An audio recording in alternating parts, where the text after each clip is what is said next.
ಗೃಹ ಸಚಿವ ಅಮಿತ್ ಶಾ ಸಂಸತ್ನಲ್ಲಿ ಅಂಬೇಡ್ಕರ್ ಅವರ ವಿರುದ್ಧ ಅವಹೇಳನಕಾರಿ ಮಾತುಗಳನ್ನಾಡಿರುವುದನ್ನು ಖಂಡಿಸಿ ತುಮಕೂರಿನಲ್ಲಿ ದಲಿತ ಪರ ಸಂಘಟನೆಗಳು ಹಾಗೂ ಇತರೆ ಕನ್ನಡ ಪರ ಸಂಘಟನೆಗಳು ಒಟ್ಟಾಗಿ ಸೇರಿ ಟೌನ್ ಹಾಲ್ ಸರ್ಕಲ್ನಲ್ಲಿ ಮಾನವ ಸರಪಳಿ ನಿರ್ಮಿಸುವ ಮೂಲಕ ಪ್ರತಿಭಟಿಸಲಾಗಿತ್ತು. ನಂತರ ಕನ್ನಡ ಪರ ಸಂಘಟನೆಗಳ ಮುಖಂಡರುಗಳು ಹಾಗೂ ದಲಿತ ಪರ ಸಂಘಟನೆಗಳ ಕಾರ್ಯಕರ್ತರು ಅಮಿತ್ ಶಾ ಭಾವಚಿತ್ರಕ್ಕೆ ಚಪ್ಪಲಿಯಲ್ಲಿ ಹೊಡೆಯುವ ಮೂಲಕ ಆಕ್ರೋಶ ವ್ಯಕ್ತಪಡಿಸಿದ್ದಾರೆ. ನಂತರ ದಲಿತ ಮುಖಂಡರ ಜೊತೆಗೂಡಿದ ತುಮಕೂರು ಜಿಲ್ಲಾ ಕಾಂಗ್ರೆಸ್ ಪಕ್ಷದ ಜಿಲ್ಲಾ ಅಧ್ಯಕ್ಷರು ಹಾಗೂ ವಿವಿಧ ಕಾಂಗ್ರೆಸ್ ಕಾರ್ಯಕರ್ತರು ಸಹ ಪ್ರತಿಭಟನೆಯಲ್ಲಿ ಭಾಗಿಯಾಗಿ ಬಿಆರ್ ಅಂಬೇಡ್ಕರ್ ಅವರು ಈ ದೇಶಕ್ಕೆ ಕೊಟ್ಟಿರುವ ಸಂವಿಧಾನವನ್ನ ನಾವು ಒಂದು ಗ್ರಂಥ ಎಂದು ತಿಳಿದಿದ್ದೇವೆ. ಅಂತಹ ಮಹಾನ್ ಭಾವನನ್ನ ಈ ರೀತಿ ಅವಹೇಳನವಾಗಿ ಅಮಿತ್ ಶಾ ನಿಂದಿಸಿರುವುದು ಖಂಡನೀಯ. ಈ ಕೂಡಲೇ ಅಮಿತ್ ಶಾರನ್ನ ಸಂಸತ್ನಿಂದ ಬಹಿಷ್ಕಾರ ಮಾಡಬೇಕೆಂದು ಮಾನ್ಯ ನರೇಂದ್ರ ಮೋದಿ ಅವರಿಗೆ ಈ ಮೂಲಕ ಒತ್ತಾಯಿಸುತ್ತೇವೆ.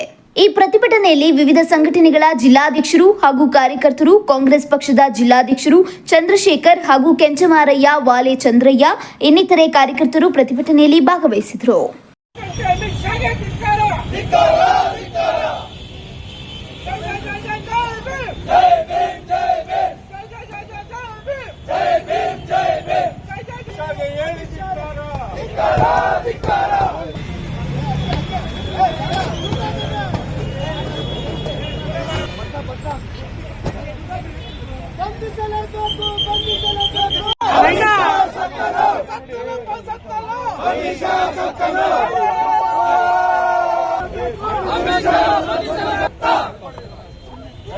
ದೇವರು ಯಾವುದೋ ನಿಮ್ಮ ನಮ್ಮನ್ನು ಒಳ್ಳೇದು ಮಾಡಿಲ್ಲ.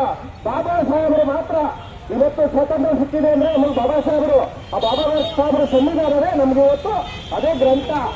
ನೀನೇ ಲೆಕ್ಕಕ್ಕಿಲ್ಲ. ಬಾಬಾ ಅಂಬೇಡ್ಕರ್ ಉತ್ತಮ ಕೇಳಿದ್ದಾರೆ. ಇವತ್ತು ಬಾಬಾ ಅಂಬೇಡ್ಕರ್ ನಮಗೆ ಜೀವ.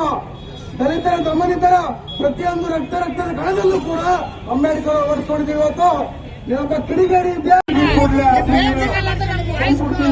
ಆಮೇಲೆ ಕೇಂದ್ರದಲ್ಲಿರ್ತಕ್ಕಂಥ ಬಿಜೆಪಿ ಸರ್ಕಾರದ ವಿರುದ್ಧ ನಾವು ಈ ಪ್ರತಿಭಟನೆಯನ್ನು ಹಮ್ಮಿಕೊಂಡಿದ್ದೇವೆ. ನಮ್ಮ ಸ್ವಾಭಿಮಾನದ ಸಂಕೇತವಾಗಿರ್ತಕ್ಕಂಥ ಅಂಬೇಡ್ಕರ್ ಬಗ್ಗೆ ಯಾರೇ ಮಾತಾಡಿದ್ರು ಕೂಡ ನಾವೆಲ್ಲ ಸಂಘಟನೆಗಳು ಒಟ್ಟಾಗಿ ಇಡೀ ಭಾರತದಾದ್ಯಂತ ಸಾವಿರ ಸಂವಿಧಾನವೇ ನಮ್ಗೆ ಇವತ್ತು ಅದೇ ಗ್ರಂಥ. ನೀನೇ ಲೆಕ್ಕಕ್ಕಿಲ್ಲ. ಆಮೇಲೆ ಈ ದೇಶದಲ್ಲಿ ನಮ್ಮ ಮೂಲ ನಿವಾಸಿಗಳನ್ನ ತಲುಪಡ ರಕ್ತ ಕ್ರಾಂತಿ ಆಗುತ್ತೆ. ನೆಕ್ಸ್ಟ್ ಕೊರೆಂಗ ಯುದ್ಧ ನೋಡಿದೆಯಲ್ಲ, ನೆಕ್ಸ್ಟ್ ಕೊರೆಂಗ ಯುದ್ಧ ಇದೆ. ಅಮಿತ್ ಶಾ ಅವರ ಹೇಳಿಕೆಯನ್ನು ಖಂಡಿಸುತ್ತಾ ಪ್ರತಿಭಟನೆ ಮಾಡ್ತಾ ಇದ್ದೀವಿ. ಗೊತ್ತಿರಂಗೆ ಇವತ್ತು ಈ ದೇಶದ ಪ್ರಧಾನಿ ಆಗಿರ್ತಕ್ಕಂಥ ನರೇಂದ್ರ ಮೋದಿ ಅವರು ರೈಲ್ವೆ ಸ್ಟೇಷನ್ನಲ್ಲಿ ಚಹಾ ಮಾರಬೇಕಾಗಿತ್ತು. ಭಾರತ ದೇಶಕ್ಕೆ ಕೊಟ್ಟಂತ ಬಾಬಾ ಸಾಹೇಬ್ ಅಂಬೇಡ್ಕರ್ ಅವರು ಮಾತಾಡಿರ್ತಕ್ಕಂಥ ಆರ್ಎಸ್ಎಸ್ನ ಪ್ರೇರಿತ ಬಿಜೆಪಿ ಸರ್ಕಾರಕ್ಕೆ ನಾವು ಈ ಸಂಘಟನೆ ಮೂಲಕ, ಪಕ್ಷದ ಮೂಲಕ ಖಂಡಿಸ್ತಾ ಇದ್ದೇವೆ. ಕೇವಲ ಅಂಬೇಡ್ಕರ್ ಅವರು ಈ ದೇಶಕ್ಕೆ ಮಹಾನ್ ಕೊಡುಗೆ, ಇಡೀ ಪ್ರಪಂಚಕ್ಕೆ ನೀನು ಅಂಬೇಡ್ಕರ್ ಬಗ್ಗೆ ಅವಶ್ಯ ಹೇಳಿಕೆ ನೀಡಿದ್ಯಾ, ಅದನ್ನ ಕೂಡಲೇ ಅಮಿತ್ ಶಾ ಅವರೇ ಮತ್ತು ಮೋದಿಜಿ ಅವರೇ ಹಿಂಪಡಿಬೇಕು. ಹಿಂಪಡಿಲಿಲ್ಲ ಅಂದ್ರೆ ನಮ್ಮ